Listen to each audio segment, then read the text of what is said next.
All right, ladies and gentlemen, we are playing with the new Zoom feature, which is telling us whether we are recording or not. And I'm hoping that we are recording now. So welcome, welcome to a new NSL Live Talk. And thank you for NMP PCH HayaBusa to take some time for us. Thanks, guys. You're welcome. So first question is, where are you? You are traveling again. You're not only in Belgium anymore. You're going to places. Yeah, we planned this camp from the 10th till the 20th. And we already did like Friday, Saturday, Sunday in Prostějov in the Czech Republic to jump the lead. And we got 20 jumps in, which was we were very satisfied with. It's good to get like the first jumps out of the way. And now we're in the second day of jumping in Spa. And we'll continue, if the weather permits, until Sunday. Spa is your home turf in Belgium. So you're switching back and forth. So you're jumping the lead. You're going to Prostějov not because it brings back memories. We'll talk about that in a little bit.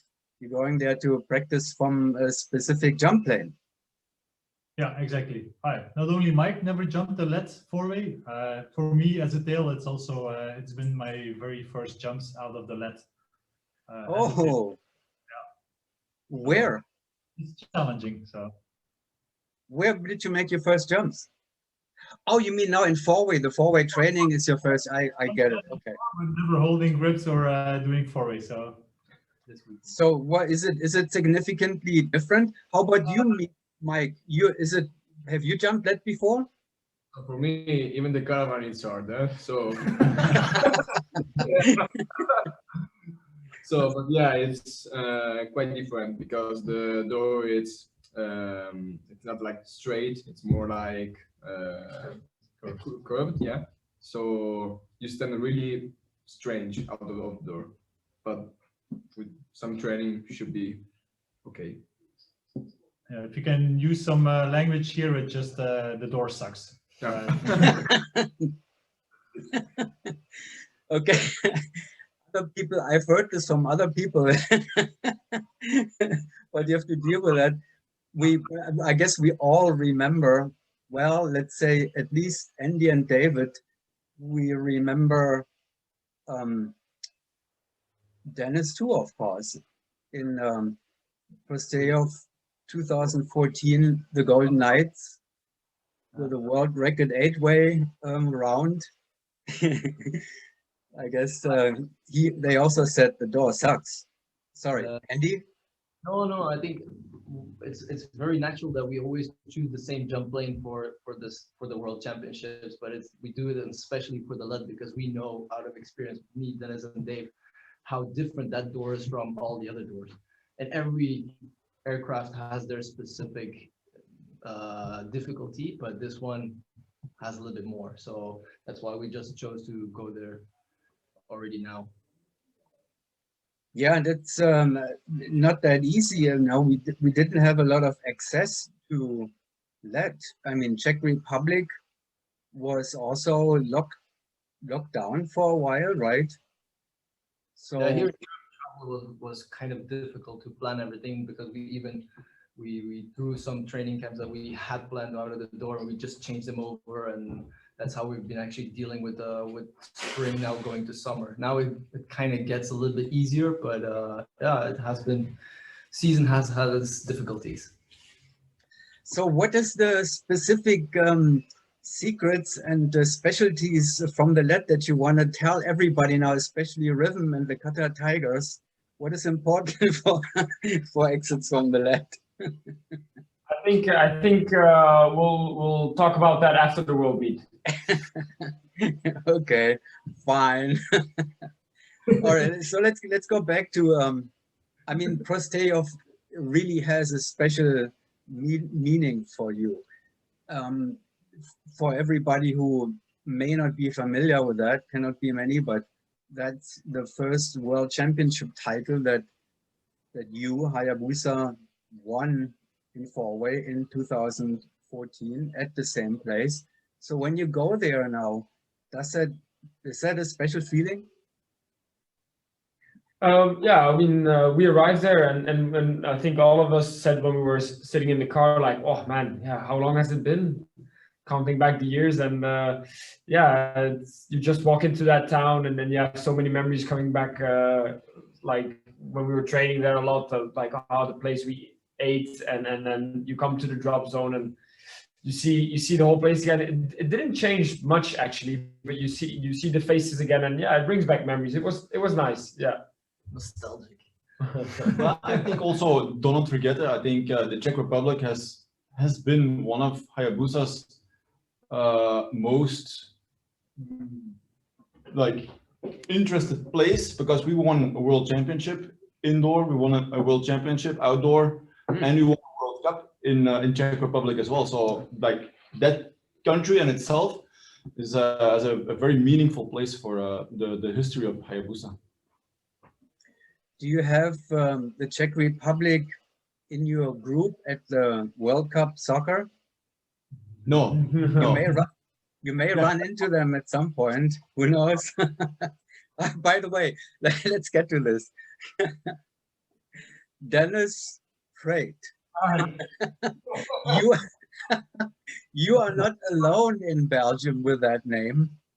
I couldn't believe it when I saw that there was a substitute in the soccer team coming in at halftime or whatever, and his name was Dennis Freight.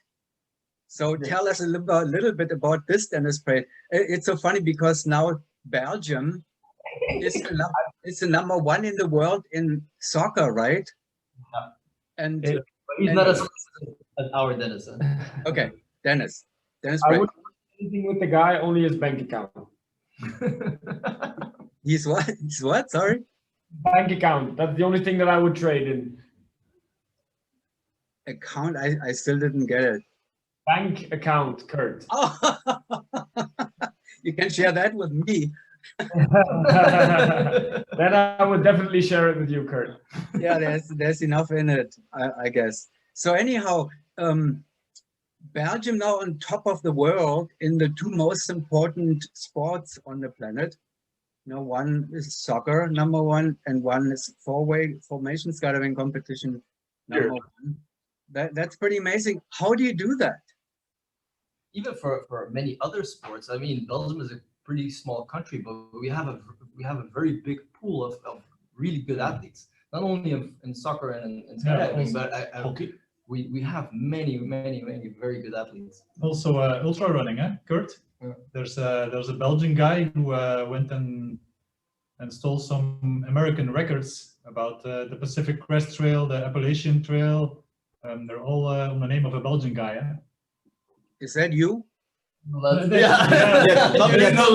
not me. I was busy with the foray, but Because you're doing the same things basically, right?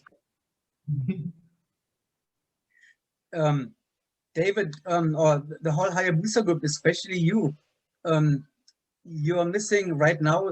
Finland is playing a game, but you don't care. I mean, your personal student Matthew Eels. Yes. He's very happy. Tell us, are you still working? I think well, if you look at it in the football kind of way, we do not have to be afraid of any other team. You need to show respect, but eventually Belgium needs to go out from its own strength. I don't think that they were playing good enough in the last few games, but I think they will grow in the tournament, like any good team should do, grow into the tournament and eventually win the cup. So you need to go out from your own strength and not look at somebody else or make calculation what is the best outcome to get into the next game. So for that, I think Belgium is doing a great job, not playing well, but eventually just scoring and keep growing in the tournament. And I think for us, yeah, we just have to do all the work, train hard, make mistakes, learn from them, and eventually be ready in about 55 days to compete in the Mondial. You have kind of a relationship with, a skydiving relationship with a lot of those countries who are also at the same time at this tournament there. So that's interesting. You know, again, Matthew in Finland, but he is not, his team, the pro team, they're not going to Tanai, right? Well, as I saw one of your comments, I think also the British delegation is not going, but there are several other countries that feel that it's too difficult and too dangerous to send their athletes to Russia. And in a way, I can understand. For us, it's our job, so we need to come back with good results, and it's what Belgian defense is paying us for to do. I think also by then we will all be vaccinated, so in a way that is very positive for us. And on the other side, we cannot make the account for another team not being professional. It would be nice that we have so many athletes that it's going to be one of the best organized and most attended World Championship or Mondial ever. But I can understand that teams feel very cautious with going and getting sick or have to stay there. So there's a lot of more of, it's not so much that they do not want to go, but I think there's so much more around the jumping that can happen that that we will not reach, I think, 750 attendance at the Mondial. What is of course very sad, but that's where we are in time. Yeah, and you know more than I know because you're an IPC delegate at the same time. So we just heard recently about the British delegation, the complete British delegation has. Is there any more that you are aware of that we don't know? I know that Australia and New Zealand and Argentina was not sending any athletes. Australia eventually is sending an athlete, but that's because that athlete is living in Europe and he wants to go on his own.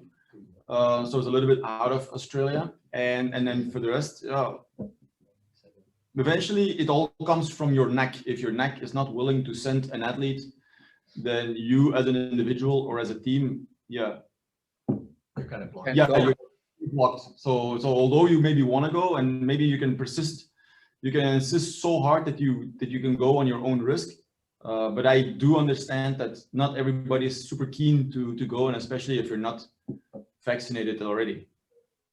Yeah, and then there's the other side. One side is the British side where the NAC decided we're not going to send a delegation, and then there's like the German team Atomics. You know, they decided by themselves to be the NAC sends a delegation, and the team itself said no, we don't want to go for our own reasons. And so that it's still in very interesting, confusing situation, I guess. But you are going. Belgium is sending a delegation, and HayaBusa is going. Everything is booked. Yes. Just the sword is not booked in yet. The sword is not booked in yet. Are you taking it or are you sending it there? Well, we try to make a picture, print it, and then bring the picture. And then we do not have to pay the overload. But eventually, I think the Excalibur will be there.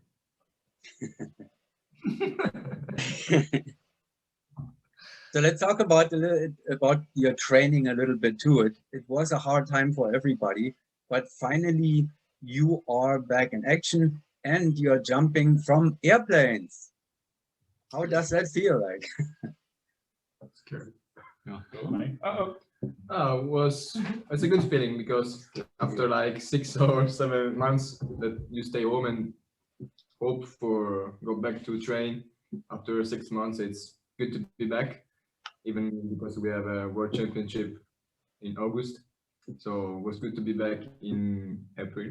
Yeah, so we have the good time to make some jumps, and yeah, but at the end we didn't lose so much because everybody of us was working at home by himself to work out, to visualize. Sometimes we were also calling each other to keep it like updating with some things that we trained in the past year.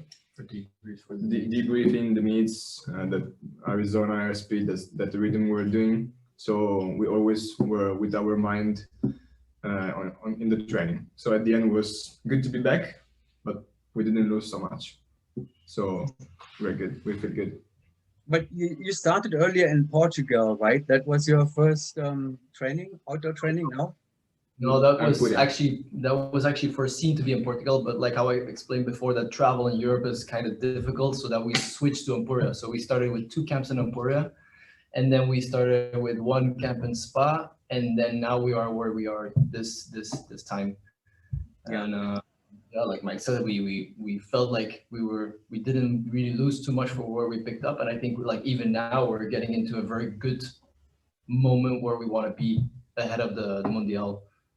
We feel pretty strong, and we're working on just getting back in, like pushing the speed and then just the training, just the exits. And it sounds like training now goes pretty much the same way as it would have been 2 years ago.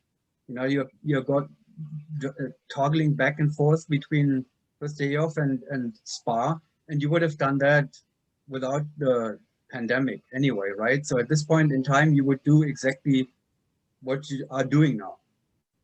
Like on a usual season, we would have had maybe a little bit more jumps, because we probably in winter we did an extra camp in the or somewhere where it's hot that we can still add the extra few jumps. But I think we're not too far behind on schedule for the moment. Yeah, I think at the moment we just surpassed 200 jumps, 200 team jumps this year, and we've been discussing it now in the last few days as well, that it goes so well that we do not need to keep pushing for the quantity of the jumps, but actually more for the quality of the jumps. And the way how it's going and the way that the weather is cooperating with us now, yeah, it feels really good to kind of get into that peak moment of what the Mondial needs in 55 days. I think it's also Gary's advice that also really helps a lot, because he's coaching us side by side with Qatar, but he's not always with us because he's coaching Qatar sometimes in different places. But he's constantly with us on watching the videos, sending us feedback, and I think that helps us as a group really a lot to still improve from where we are or where we need to go, like updating the training schedule and stuff. So yeah. And he was with you in Prostějov too, or did you go by yourself there? We went by ourselves. He just arrived yesterday here in Spa. Okay. Sometimes it doesn't work out with both schedules for him or for. Well, when you're in Spa, he can just drive back and forth, right? I mean, that's short enough, the trip from Texel. Anyhow, Mike, that sounds like a lot of credit for you. You know, if they say, well, we are back to the quality actually that we are kind of, so we don't need the number of jumps, we just David, what do you think? Does he look like David in the inside center slot now? Well, I couldn't have picked somebody better than Mike for sure.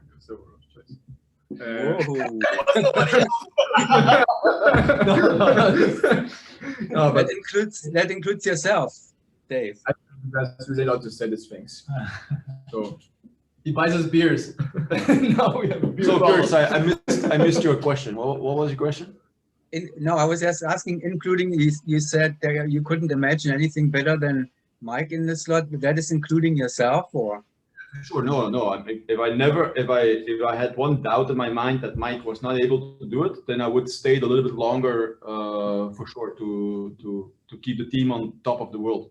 But I think what the quality of Mike is not only his flying skills, but actually his ability to learn so much in the less amount of time with a less amount of jumps. As you know, like you can get really good, but you need the amount of jumps according to your level. Mike does not need that. Mike just needs information. He absorbs it like a sponge, and eventually he makes mistakes. He absorbs it again, and then he does it better. So already from the second try, there is so much improvement that you cannot have with anybody else. So that's why I believe, I always believed in him, but I believe so much in him that he will be super ready and super focused, and he will be on his not best performance yet, because I think that's a little bit too soon, but I think he will be on his super best performance once we are 1 year later.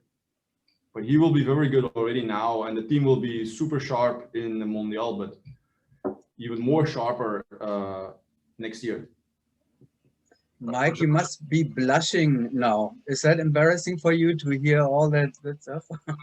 It's not so. It sounds easy, but at the end it's not so easy. Like it's not that you take a person, you say two things, and then he does, even if it's maybe he has some time.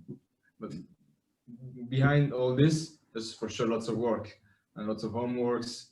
At the end of the day, I'm really tired because I really feel mentally stressed about all the information that I have. So in one jump, I don't have just to think about to memorize the jump, but all the details from the jump. So it's not so easy how it sounds.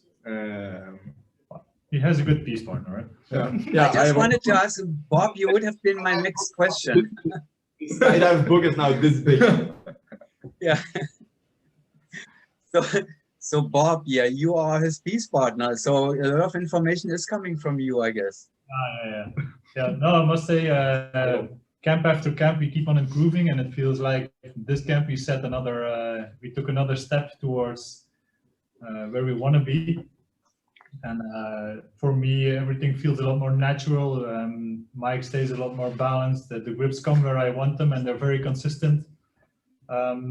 So yeah, I'm really looking forward to the next jumps going into the Mondial. So it's always fun when it goes good, eh? So I think it's, you know, like when Mike knew that he was going to replace Dave, we didn't know when it was going to happen, because it happened actually earlier than we knew. But the good thing about Mike is that he already made a lot of he worked already a lot he was visualizing already a lot before, so that actually made him a lot stronger, because there's a delicate line when you're working with him, is that you cannot overfeed him with too many details, otherwise it's too many things to think about. And that's why he actually did a really good job in the year before he actually started with us, to already like mentally take everything in, learn the moves, and then it's just now more of how does it actually fly, how does it feel, and that's what they have together with between Bob and Mike. You know, they feeling now what the move is and where to look at, and those kind of details. But it's not the big chunk that you need to learn once you integrate somebody into the team, because he knows the team's flying style, and that also helps a lot. He knew it before he became a team member. There was probably nobody on the planet who wanted to be a HayaBusa member more than Mike, right? Do we have that correctly? HayaBusa.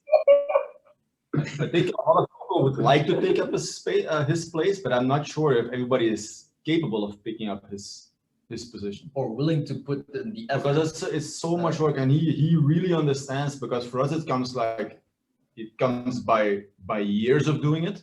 For him it comes by jumps by doing it. So there's so much information. 4, 5, 6 coaches, no, 5 coaches are watching him, also with Gary in the background, watching him, telling him this piece does that piece does this is his move, this is your move, this is what should happen, this is what you do, you're too low, you're too high. There's so much different information. And then also implementing the exit, the indoor stuff under canopy, because he only has like 1,400 jumps. Yeah. So also learning to fly his canopy under like in the air. There are so many things that he needs to learn. And that's what I say. I mean, I believe in him, and if I had any doubt in my mind, then I don't think that it would have been Mike, but it is Mike. So for sure. And on top of all the efforts that you just pointed out, there's also the leaving a life behind, joining the military. I mean, changing your lifestyle completely, right? Well, you obviously the results, you are rewarded now for the effort, so that's great. Good to hear that. HayaBusa is famous for the front piece. usually. Dennis, Andy.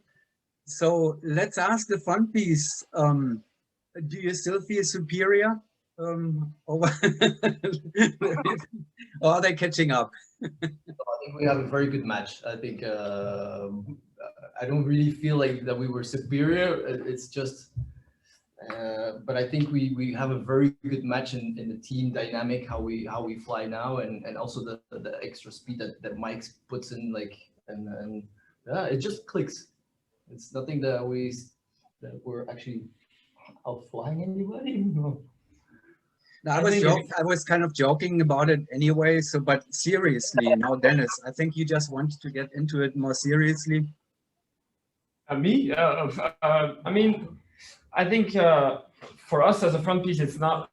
It might sound easy to other people to say like, yeah, you stick with your piece partner and the feelings are the same, which is partly true for a lot of things, but you know, you change one member in the team and we're at such a high level that it changes also for us a little bit how we start a certain block or how something gets built, and maybe to non-experienced guy you wouldn't pick it up, you wouldn't see it, but there's a lot of stuff going on that we are adapting as well. And I think between Andy and me, we throughout the years always had a very open communication about how to do stuff, and I think that only helps us now with Mike, and also when Bob joined the team, you know, he also stepped into a slot that we just stuck as a piece partner. So we've been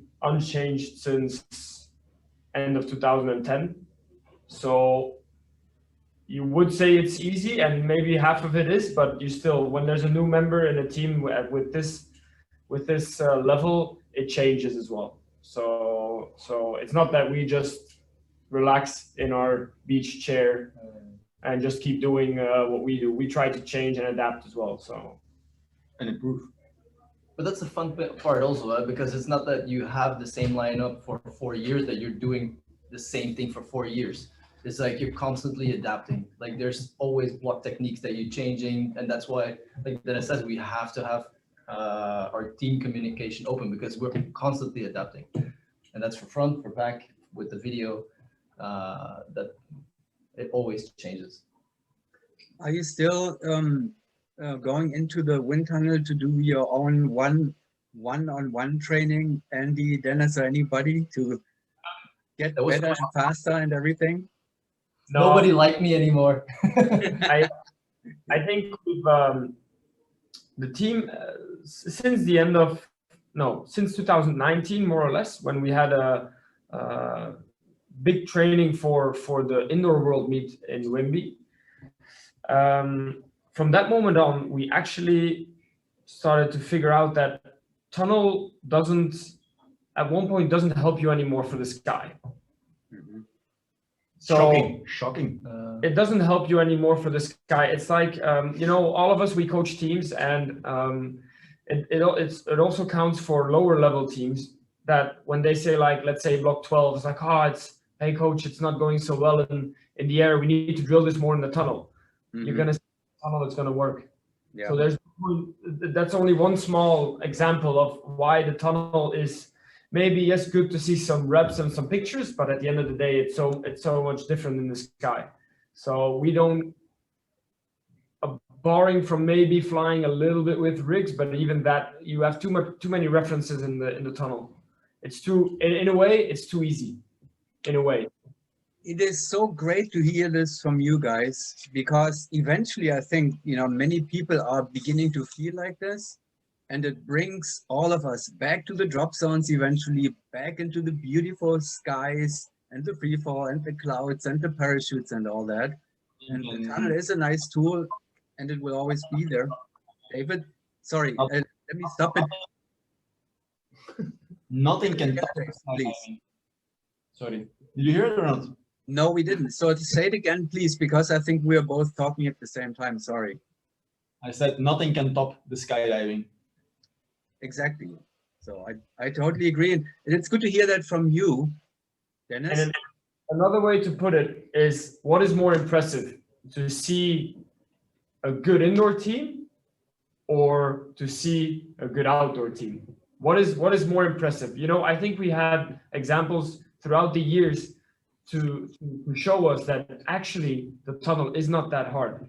I go back to thinking about Bedford, where we were battling against the French, you know, trained teams, and then you would have a pickup team with, okay, 4 very good flyers, champions, which is XL, and they did, I don't know how much they did maybe 2 or 4 hours of tunnel just to train for a meet, and they were there in the running of the podium, like tying scores, beating top trained teams.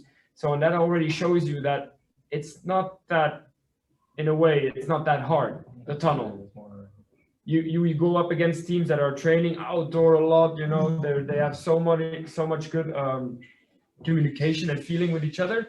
And now you put four good individual flyers, has a good palmarès, and they already achieved a lot of things. And they say like, hey, let's do a team just for this. And they outscore a lot of people. They sometimes outscored us even. So what does that show? Mm-hmm. Yeah. It doesn't happen in outdoor. No way that happens in outdoor. So that for me is like a show of like, when I see a good indoor team, yeah, okay, it's cool. You can go fast, it's good. I mean, respect, but you're never going to get that in outdoor. That's why I respect so much more a good outdoor team compared to a good indoor team. We hear that, we heard that, and that's the word of the day. Not the word of the day, it's the word of the year, the day of the word of the future. And that's what we all are, actually. We are still skydivers and not tunnel flyers. The tunnel is great, you know, it's a good tool, as we all know, and it helps a lot of people, but what we do is jump from planes. That's as simple as it is. And my... Say that again, please, Andy. There was a... Yeah, it's like we actually regard it as 2 completely different disciplines, because we actually like to do both. We like to do indoor meets and we like to do outdoor meets, but we know how much more effort outdoor skydiving needs in preparation in regarding to indoor preparation. Like in indoor preparation, we still do train in the tunnel, but we only do it just a few hours before actually a meet starts. It's and that's really how we actually basically like put it together. One last technical question to David only, and then I'll let you go, because you also want to enjoy your Belgian beer, which is the 2nd best in the world after the Czech beer, I would say. But it's the best beer. Well, you were just in the Czech Republic. You're going back and forth between the best beer countries. That's why we ride them both. Even There's one in Prostejov downtown. There's one brewery. Did you go there? The brew pub, which is so good. Probably. Yeah. Hey, but the Czech admit that the Belgian beer is much better than theirs. They know that they know that they're scored number 2, but eventually we know who scores number 1. Our Belgian beer is good. I wouldn't argue that, but okay. We next time when we're all together, we're gonna check it out. We're gonna drink Belgian beer and then Czech beer together, and then we're gonna decide.